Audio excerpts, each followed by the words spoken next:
Okay, so as a publicist, I've been a part of more brand and campaign launches than I can even count.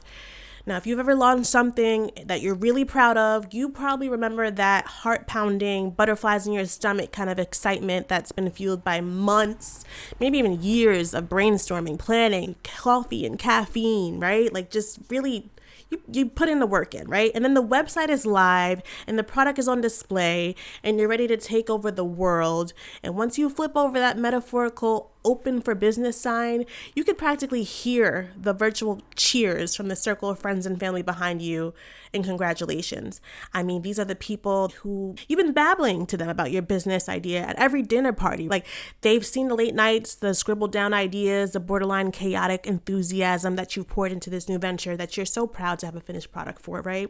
But then as the days go by, the silence becomes palpable. The social media posts garner likes from a few folks that you don't know, but your besties and your family are kind of crickets. It's all this initial excitement deflated like a balloon, and it leaves a void of disappointment. You can't help but wonder, where was the squad that was supposed to have your back? The cheerleaders who were supposed to be in your corner and rally behind you with pom-poms of encouragement, endless transactions of support. So as the podcast title suggests, folks, we're diving into that universal feeling, that tale of when friends don't exactly meet your expectations when it comes to supporting your new business dreams. And we'll unpack the roller coaster of emotions, that initial disbelief, and the tough conversations you might need to have in the event that this happens to you. But warning, this is not a pity party. I know it sounds like I can relate, but it's really a reality check wrapped in relatable anecdotes, right? I'm trying to redirect your thinking. I really am. And I want to comfort you. I'm on your side. Joining me for this episode is my longtime friend, RebekahLove. She is the founder of Organized for Love. They offer home organizing tools for women who want to break generational curses by helping them declutter with intention so they can create a safe place at home. Rebekah has been featured on Essence, Good Morning America, The Drew Barrymore Show, The New York Times, and many others. And she'll be joining me to facilitate this conversation because Rebekah has been in business since she was 16, and I'll tell you more about that in a minute. As you exit, please be careful of the gap between the platform and the train. Hey there, fellow commuters and go-getters, and welcome aboard the Express Train to Success. Coming at you from the heart of hustle culture, I'm your conductor of candid conversations and snappy insights, Macy, and this is none other than the Office on Avenue M podcast. The next stop is the real reason your friends aren't supporting your business.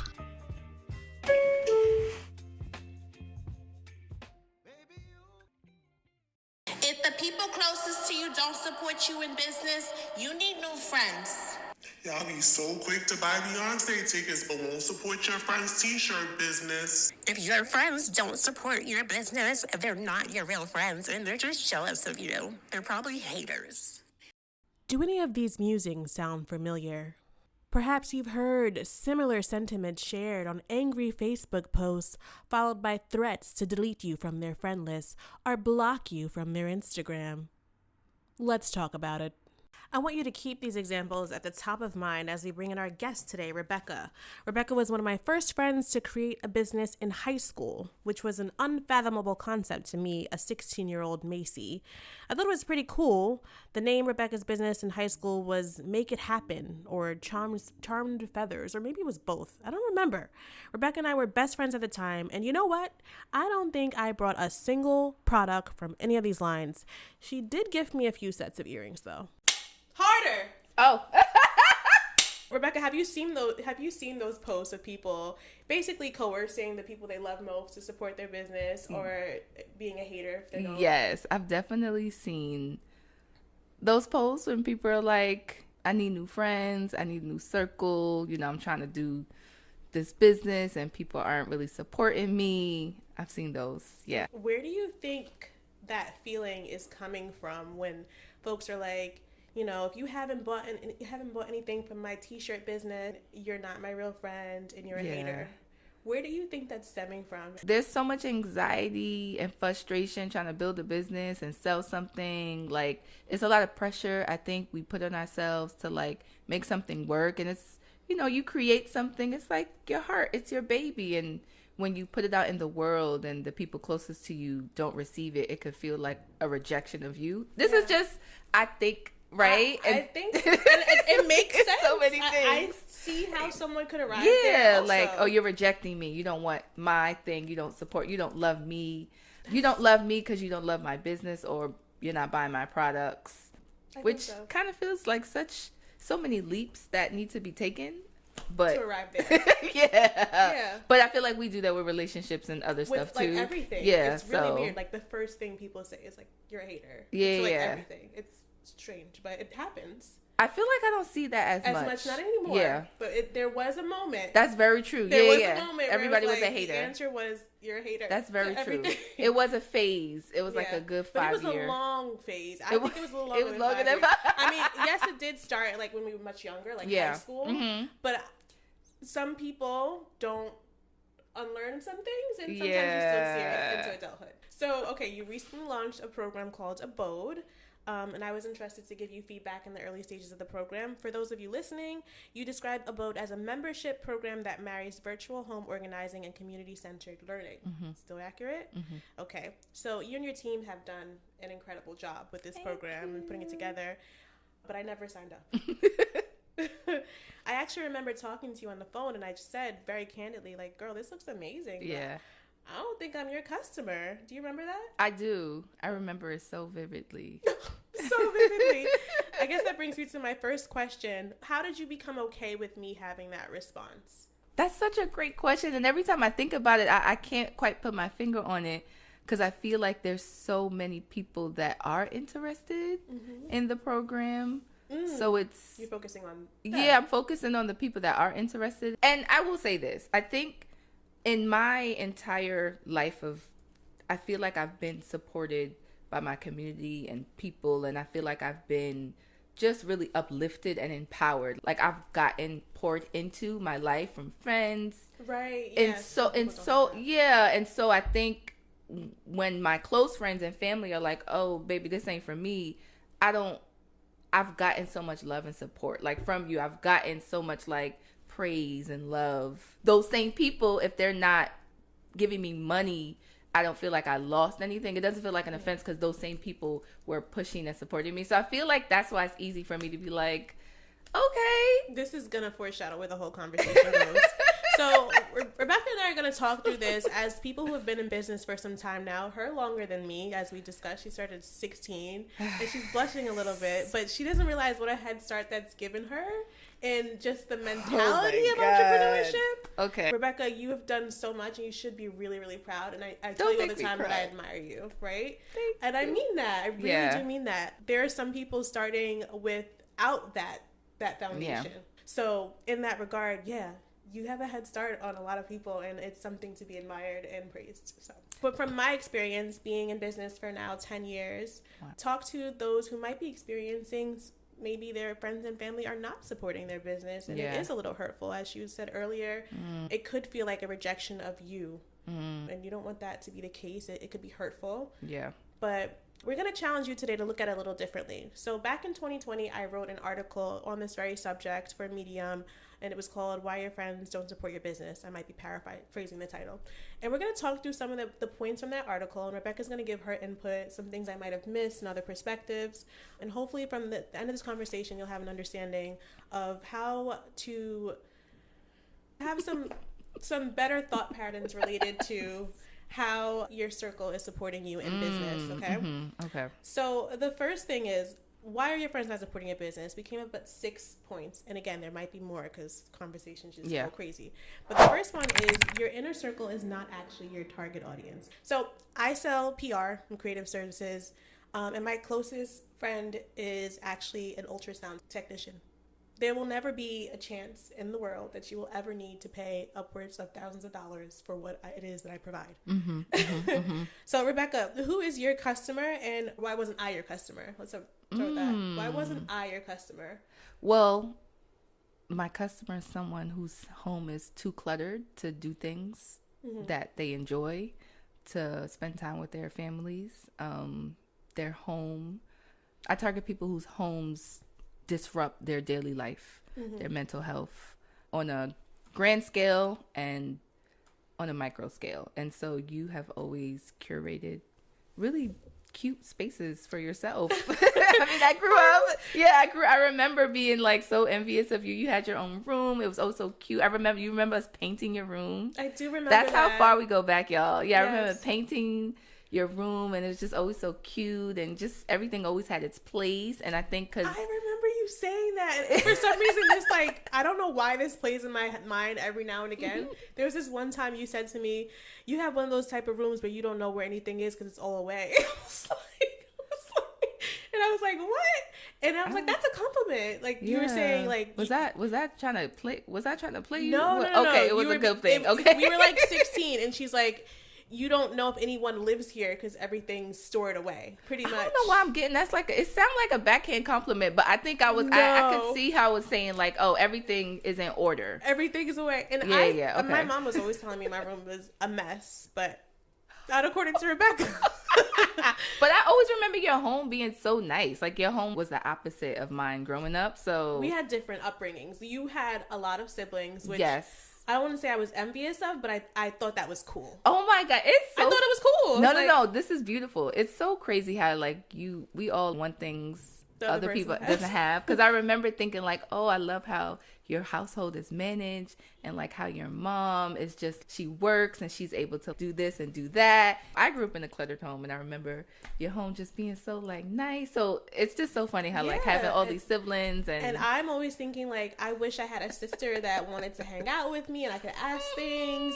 And I always tell people this when I talk about you, like you're one of the first people who taught me about sisterhood. Because I had cousins, but just like really being a girl's girl and looking out and like kind of like a pack family mentality. Yeah. That's something you imparted on me very young. And I'll never forget that.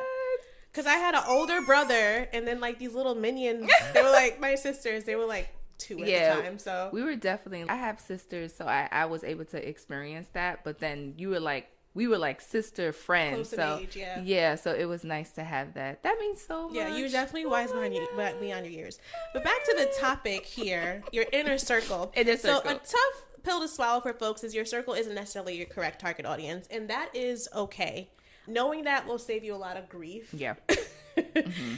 Your dream really isn't anyone's responsibility. Of course, people who love you should be able to support you in any way that makes sense for them.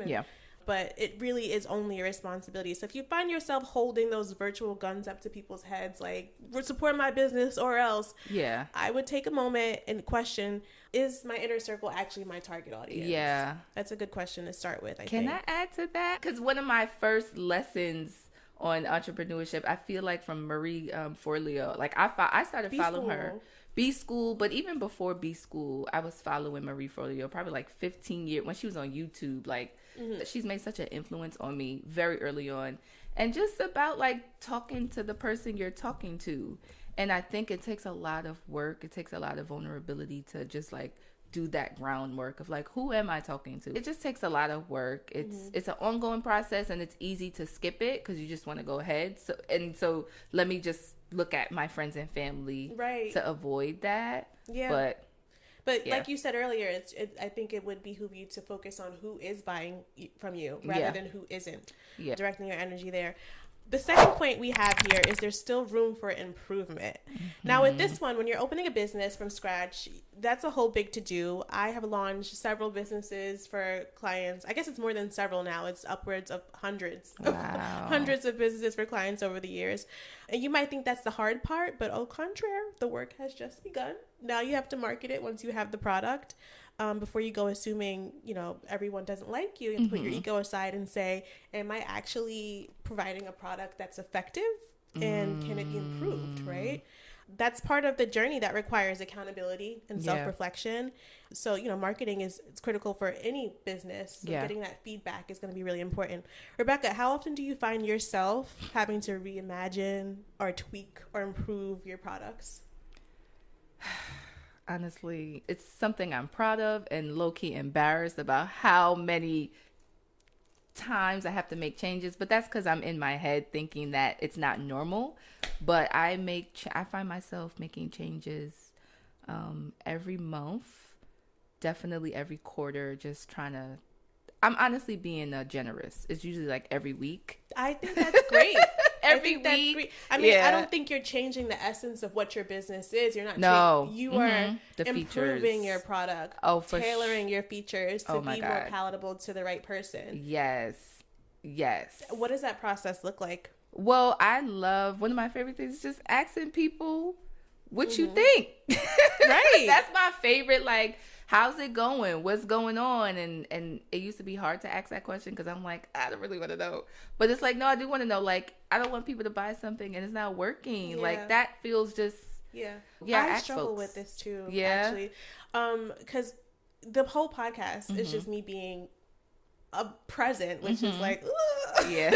So one of my friends who's a social media manager, she's like, I'm gonna audit your Instagram. I'm like, don't do that. I'm okay. But then I think about, if Macy, you do branding for companies all the time. You're forever giving them like the most raw feedback. You gotta take it how you dish it, boo. So it is hard to. It's hard to. I feel like when it could be twofold. It depends on like where you are. Like, what's your goal for the business? Because sometimes it's like you have an idea of what you want to do and this is what I want to do. So you don't really want feedback. I want to do this for me. And sometimes. Yeah. And it's like, are you receiving what people are saying? It's like, oh, people said they want this type of podcast, so I'm going to do it. But when you're like, I'm doing this for me, why would you want to receive feedback? And I feel, not you particularly, but it's like, it makes sense. It's like, I need this to be for other people. So is it working? Right. It might be for you, and that is good to stay true to yourself and have a certain degree of authenticity when you're establishing a brand and putting yourself out there, all your messages. But if it's not working, there comes a point in time where you have to ask yourself questions. Are you okay with the influx or lack thereof support you're getting from your target market? And if not, maybe it is worth re-examining some things if you want to have a different result. Right? Can I add to this too? And I know I do this sometimes. Like, sometimes I feel like with the fast pace of social media and the way things change, it's hard to sit with something long enough to see if it's working before taking feedback, or even before like working with something to see if it's working before. Right. Yeah. Not too quick. Yeah. And I know I do that sometimes too. Like, it'll be like a month and I'm like, oh, yeah, it's broken. I have to have that conversation with clients a lot because they'll onboard my agency to get press. And for some, they may not get press in that first month but there's so many things to take into consideration. We have an entire strategy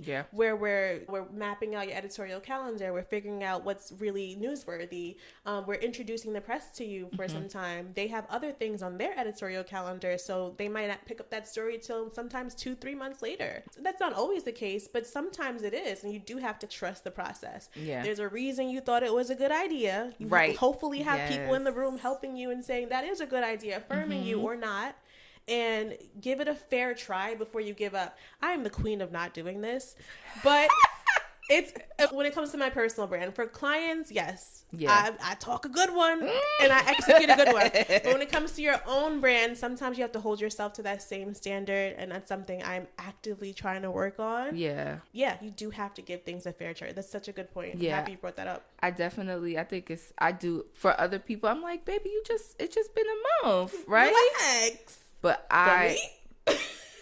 get it together after a month, and it's. So no, I absolutely struggle with that. Letting something, and when I'm making changes, sometimes I may make a change too quick, or I may want to make a change when it's like, no, let this thing sit for a little bit, let it breathe, let it iron out, let it see how it's working. So it's not an easy fix, but I definitely struggle with that. Yeah. Okay. So it's a great addition. But yeah, that's still a good point. Is there room for improvement, and have you really given this a fair go? Things don't happen overnight. Yeah.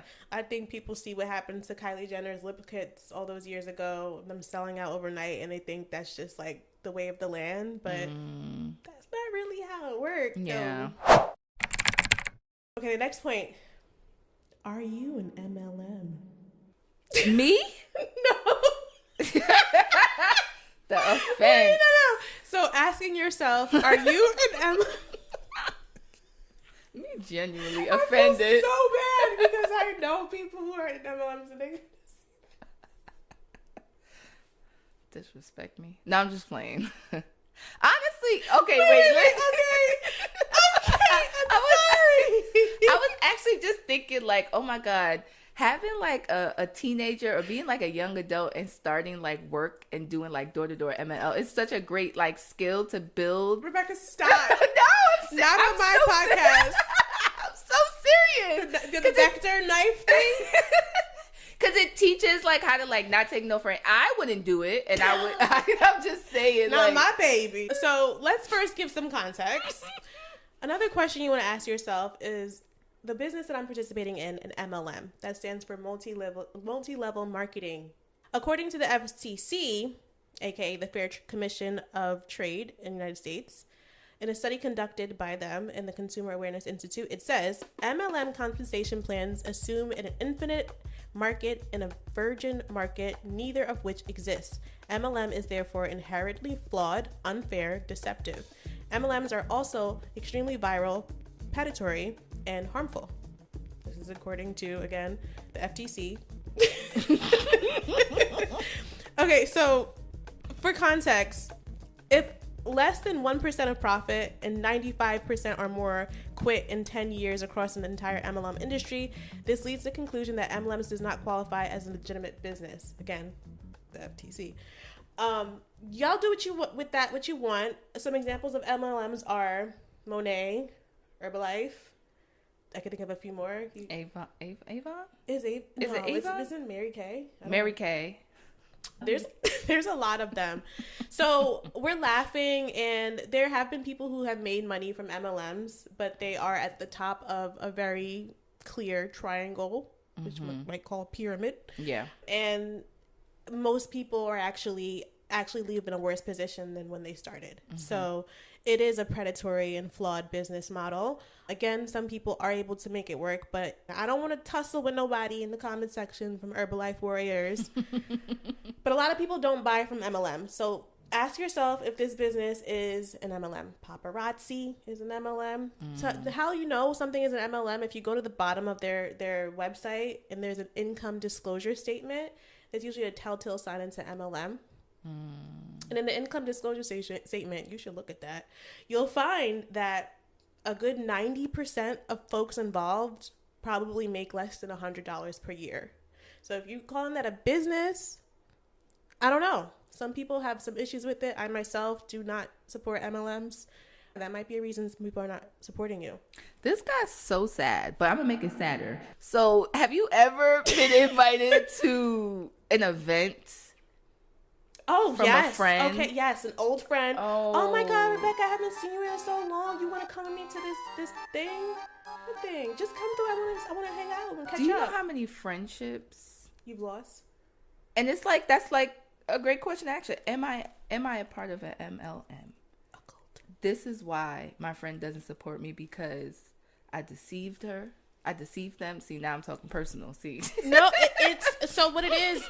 So we could truly do an entire episode on MLMs to be real, but there's a level of deception associated with it, like you said, and it is hurtful and it is predatory, and you could very likely be drinking the Kool-Aid and not know it. So that friend could be drinking the Kool-Aid and not know it, not really trying to take advantage of you, but they're not educated on what MLMs are. So if you have time, if you don't know, you're not familiar with this concept, I would like you to look up on YouTube John Oliver's MLM little breakdown. It's about 40 minutes, maybe 30, but it's hilarious. It's John Oliver, but it will give you a really good understanding of how this industry works, how it takes advantage of folks, and maybe you'll understand why some people feel so strongly about not supporting them. Yeah, there definitely are some great things you can take from MLMs if, again, you have absolutely no business experience whatsoever. Even retail, like a lot of us have had really bad retail jobs. I worked at Uniqlo. I wouldn't say that was a really bad retail job. Yeah. But it was definitely like a little gutter. At some points, they had me in like what would be questionable circumstances, given sweatshop a little bit. But yeah, it was retail. But I learned so much from that company and the scheme of things, because they really had a firm handle on best business practices. And some of that stuff I still take with me to this day. Yeah, it's like those little things, the little breadcrumbs. Time management, yeah. Those little breadcrumbs you take. It could be like one thing you get from a year's worth of experience, and it's like worth it because it carries you through something. So everything counts. Income disclosure statement. Look for that. It's a good telltale. I didn't know that. That's helpful. Yeah. Okay. And if you read it, you could see like, wow, this is probably not a good idea. No one makes money, but people still keep joining. It's so bizarre. So the third point is, did you make it easy for your friends or family to support you, right? Yeah.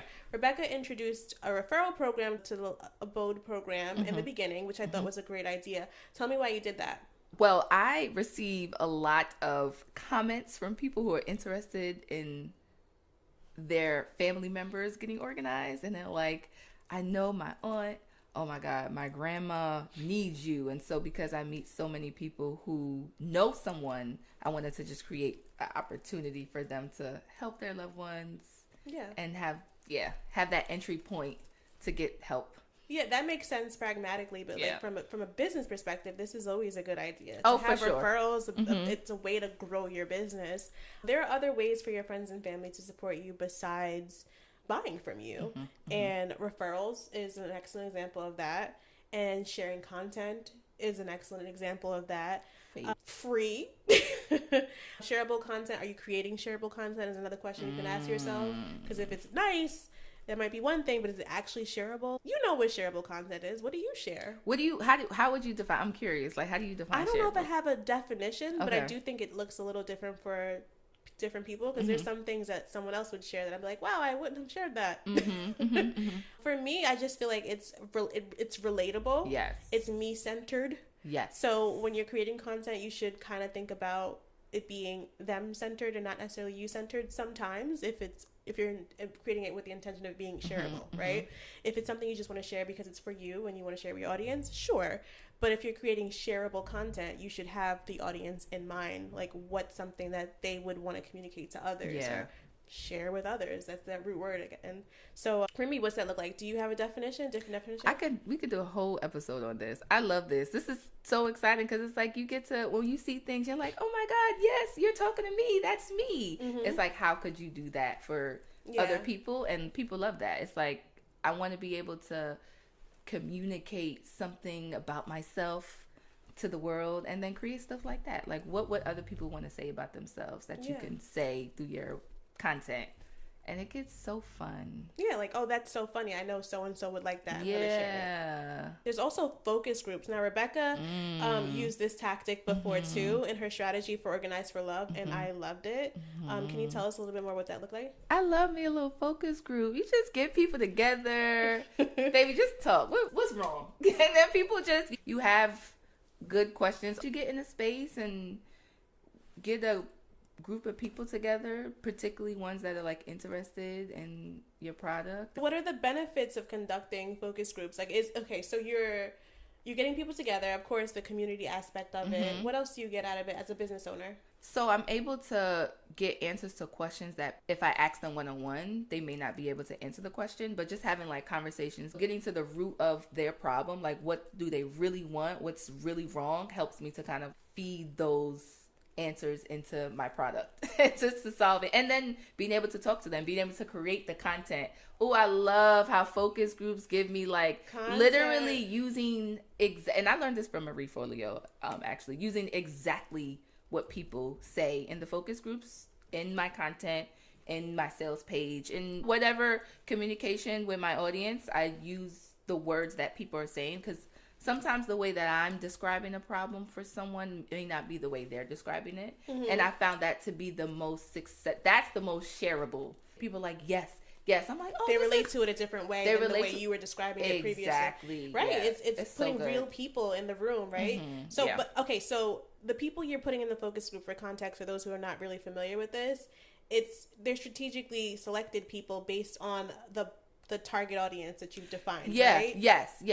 How are you finding these people? So I put a lot of energy, intention, and work into my Instagram, and so that's where I kind of pull a lot of people from. And so because I've spent so many years just crafting, like, who am I speaking to? Who's the audience? Target audience.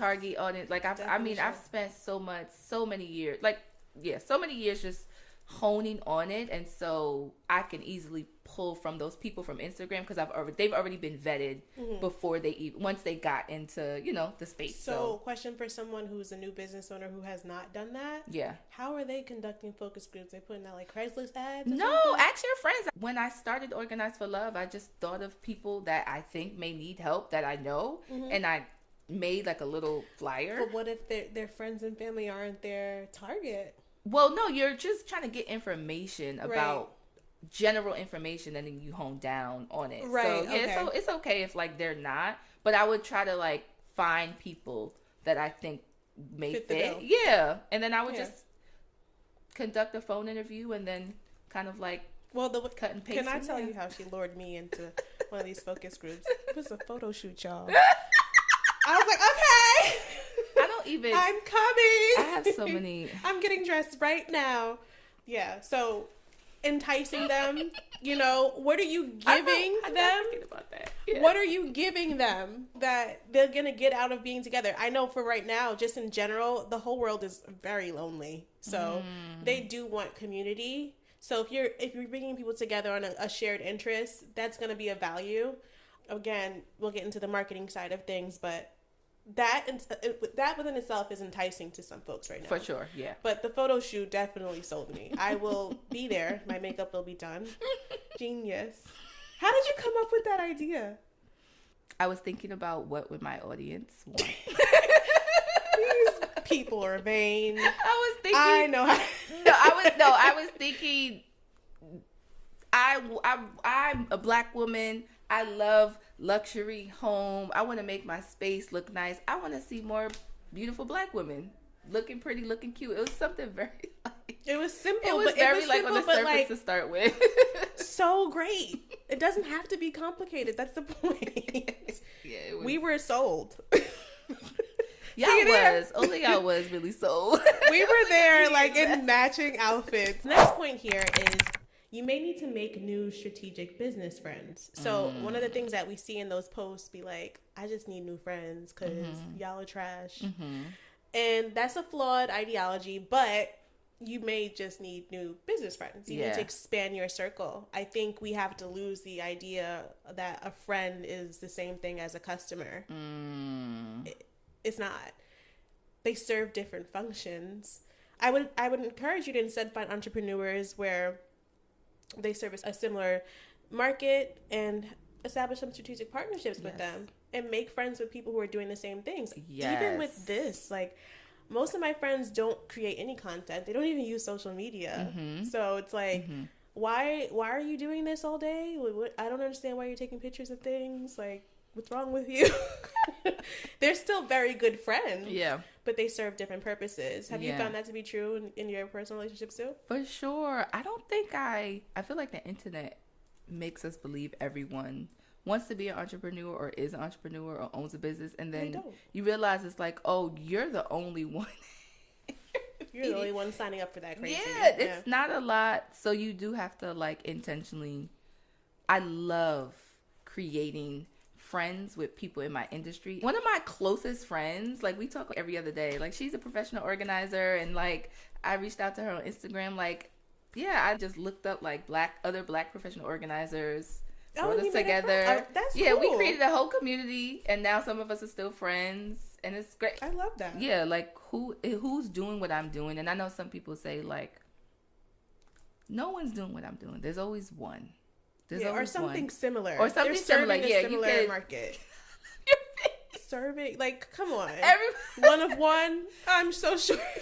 I know everyone. Yeah, sometimes it's easy to be like, I'm the only one doing this. You might be maybe you are. Like, it's true that you could be the first to do something. Absolutely. But it's not likely that you're the only one serving that audience. Yeah. That audience might also benefit from this other service that this other person provides, right? And scale it back. Like, what's the general industry you're in? Right. And seeking out people that work in that general industry.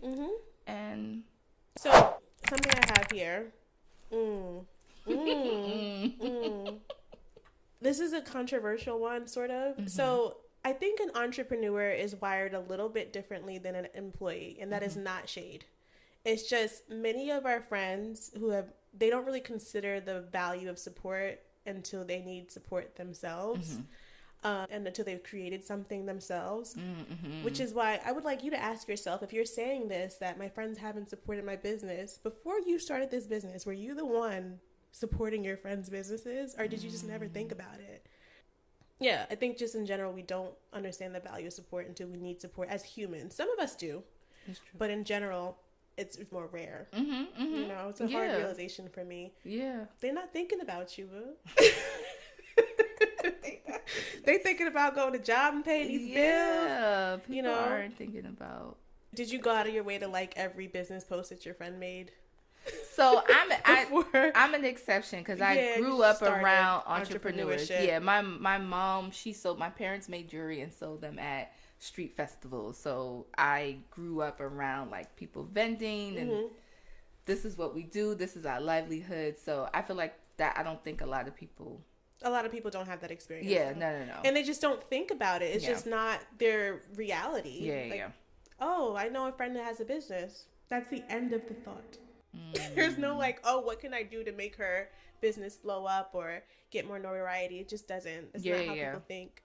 So, but going back to the thing of having people in your network that are business owners too. Have you ever done some like cross collaborations with other business owners? Yes, it was one of the first things I did while connecting with other pro organizers. Do you remember the Don't Rush Challenge?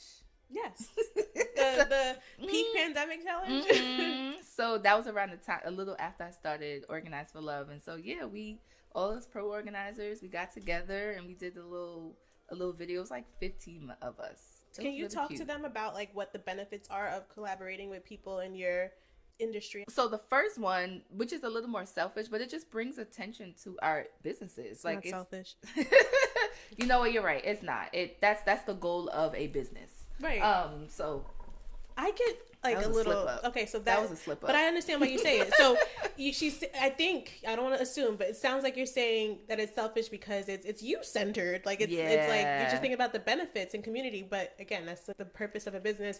I think I get a little annoyed as a business owner when people are like, marketing is just evil. Any marketing is like, oh, how could you be marketing? Like, how do you think the world works? Don't you want your marketing to be focused? Don't you want businesses to grow because there are people behind the businesses trying to feed their families? Is that such a bad thing? This could be a whole episode, but I immediately thought about, I feel like a lot of Black business owners, I know me as a Black woman sometimes feel like it's sleazy, but it's like, it's not an issue when we're being marketed to. We're grateful. Oh my God, I'm so happy I found this thing for someone else's, but it's like, how dare me think about my livelihood? Think about that too, girl. And I feel like it's just being a Black woman and just you kind of like don't want to be like bad loud about promoting yourself. Sometimes I'm trying to work past that. I'm not saying that's the same for everyone, but a lot of people I know, they just don't want to be chronically online promoting. Like when I did the whole the speed dating event, I really felt like I was in a chicken suit on 42nd Street waving a sign, like hoping someone it was so embarrassing, and it went well. Like the event went well, but the promotion, like had I not been as loud as I was, it wouldn't have been as successful as it was. People actually went on dates. How do we get past that? Like, I don't want to be drawing all this attention to myself or be so self-involved. Community, maybe? Because it's the opposite of that. Like, I think that's what you did with your focus group, is you wanted to hear from other people. You didn't make it you-centered at all. Like, there was no sign up. Yeah, I think that's the genius. I think that's the genius of, like, good marketing. Yep. Doesn't feel like marketing. It doesn't feel like marketing, and you're focused on, like, the thing that people actually want. And I feel like it's like, oh, that sounds amazing. Like, what do people want and need, and you focus on that. Yeah. You're not selling the product. You're selling what they are looking for. So, but what you just said led me to my next point. Make sure you have a firm handle on marketing. I'm sighing because I know this is a hot topic because it's for small businesses. Rebekah, why do you think I put that here? That, like, when we're talking about questions you have to ask yourself, why your friends and family aren't supporting your business. Why do you think I put on here, make sure you have a firm handle on marketing? Because your friends and family may not even know what you're trying to sell. Like, what is it? What are you selling? They may not be clear. My mother didn't know what I did for 8 years. Yeah, it may not be clear. They may not know how, like, what's in it for me, which I think is probably the hardest of all of it. Like, I think a lot of people struggle with that. I know I still struggle with that. Like, what's in it for me? Getting that messaging clear. It's like, I don't know what you offer. I don't know what you sell. It's hard to buy it. It's hard it's hard to buy. It's hard to find it. Like, where is the link? Right. How complicated or how easy is it to interact with your business, engage with it, to understand what it is, first of all, and then to actually purchase? How easy did you make that process? Is the word for it. It's called the customer journey map. Right? Do you remember that word? Address. And this is when talking to your target audience, you realize, like, oh, I'm talking to all these different people. Oh, this person is at this stage. They're asking different questions. They're looking for different things versus someone who's like, oh, I don't know. Maybe they have some objections. It's awareness, consideration, and then the purchase. But there's like 7 in between each of those 3 things. Right, exactly. Whatever. Okay, so really quick, here's an insert of what we're talking about with customer journey maps versus sales funnel. Sales funnel has a couple different stages. The key ones are awareness, consideration, and the purchase, but there's other stages in between it. This is really, really good represented visually, so go ahead and Google what is a sales funnel. You're going to see things like awareness, consideration, purchase, experience, advocacy, retention, end of journey. Okay, those are the phases your customer interfaces with your product, service, or whatever it is. But the customer journey map is you taking into consideration what actions your customers actually taken at each stage, what motivates them at each stage, what questions they have, and what roadblocks are getting in the way. And that's going to help you solve for why they may or may not be making a purchase. All right, let's get back. Let us not get geeky. I mean, it's a safe place to be a little nerd or whatever. Because I could get geeky. Chill. But I mean, that's what I'm talking about when we talk about running a business. You think, oh, I'm just going to make jewelry. I'm just going to organize people's homes. Yeah. You got to know all this other shit. It's a lot. It's so much. And I think me and my friends, we talk about how, like, in the early 2000s, a lot of people I feel like the entrepreneurship was romanticized, right? Like, girl, I could be my own boss. I could make my own hours. Yeah. And I feel like now, 10 years later, a lot of us is like, oh, I have to know all of these different things and do all these different things. Yeah, what you were saying about soft life? You know, I think if I got the whole picture, I don't know if I would have made this choice. And I think that's just like... Right? No, it's so fair. It's so fair. Like, I don't know if I actually would have done it had I known, but I didn't do it because of like, oh, I want to just be showing up the brand. Me personally. Same. Mine was a little bit of accident. Yours was a little different too. But a lot of people did. It just was aspirational. Yes. Yeah. So that's why they were doing it. Yeah. But everybody has a different reason. But there definitely was a point in time where it just was so romanticized. Like, why would you ever want a job? Rebekah, I think about getting a job all the time. Mm-hmm. Oh, no. I was just I have an email. Yeah. Mm-hmm. I'm like, wow, that sounds like a lot simpler. What's the most surprising things you've learned about marketing since starting your business and growing your community to reach now thousands? Probably the simplest is like people just want you to tell them back like what they're like feeling and thinking. Okay. I don't even think that's surprising. I don't think that's surprising. I think it is surprising for a lot of, maybe it's not surprising for you, but I think for a lot of people, like, they really do lead with like not anything that has to do with their customers' pain points.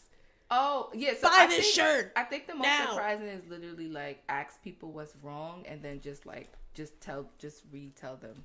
Okay, so what they said to you. Yeah. So what's surprising? It sounds like you're saying, correct me if I'm wrong, is like listening to my customer is more important than just anything else. Yeah, I've been hearing that all of these years, and I'm now at a place where I'm like, okay, okay, I got it. Sometimes you have to hear things over and over in different ways, and then experience it for yourself and see the benefit from doing it. And even see like, oh, it really does work when I just talk to people, put it on my time and energy to talking to people. Oh, okay. I would do that more often. Oh, okay. I'm gonna systematize this and literally just take what they said and just put it back into the thing and put it back in the machine. Yeah, and give it back to them. Honestly, like, oh my god, that's great. The last and final reason why people might not be supporting your business, and it is the last one for good reason, is that they might actually be haters. And I think the reason why Rebekah's laughing, because it's so unlikely that that's the reason. It's more likely that it's all the other reasons that we just mentioned. Yeah. You know what? You know what's funny too? And this is kind of cryptic, but it's like people that share your stuff could also be haters too.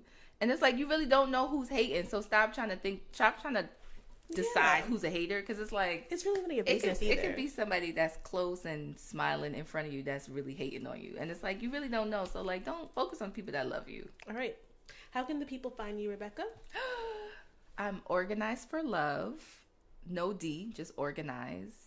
And then you spell out FORLOVE all over. I'm mainly on Pinterest, Instagram. You can find me on Facebook and LinkedIn.